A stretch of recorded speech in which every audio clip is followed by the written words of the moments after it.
और इस वक्त की बड़ी खबर से आपको अपडेट करा रहे हैं। ये बड़ी खबर सामने आ रही है। केंद्रीय राज्य मंत्री राव इंद्रजीत का बड़ा आरोप ये सामने आया है। सुपर एक्सक्लूसिव इंटरव्यू में बोले हैं राव इंद्रजीत सिंह। ये बड़ी खबर लॉजिस्टिक हब को लेकर राव इंद्रजीत सिंह के ये गंभीर आरोप सामने आए। पहले बावल के अंदर लॉजिस्टिक हब बनाना था, ये उन्होंने कहा है। किसानों ने आपत्ति जताई तो इसे शिफ्ट करवाया गया है।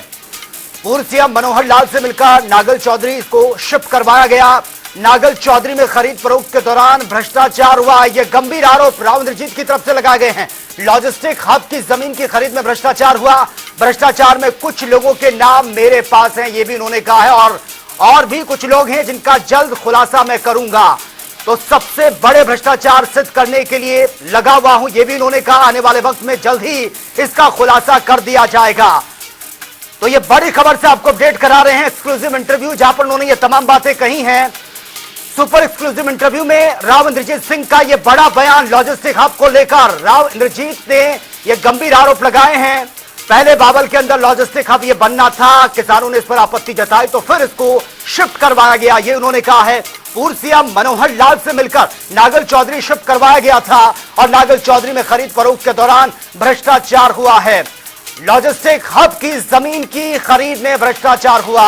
भ्रष्टाचार में कुछ लोगों के नाम मेरे पास हैं, ये भी उन्होंने कहा है।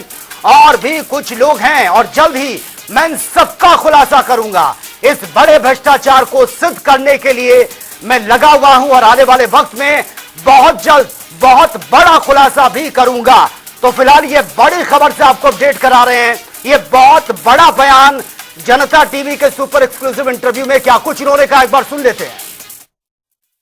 कि हमारे यहाँ पर एक लॉजिस्टिकल हब हुआ करता था बावल के अंदर,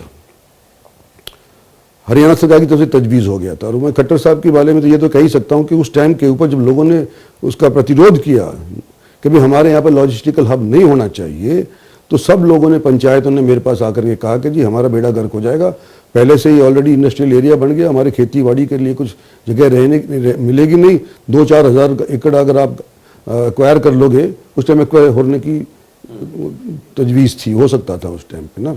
बाद में आया है लेटर ऑन दिस 14 के बीच के अंदर आया है।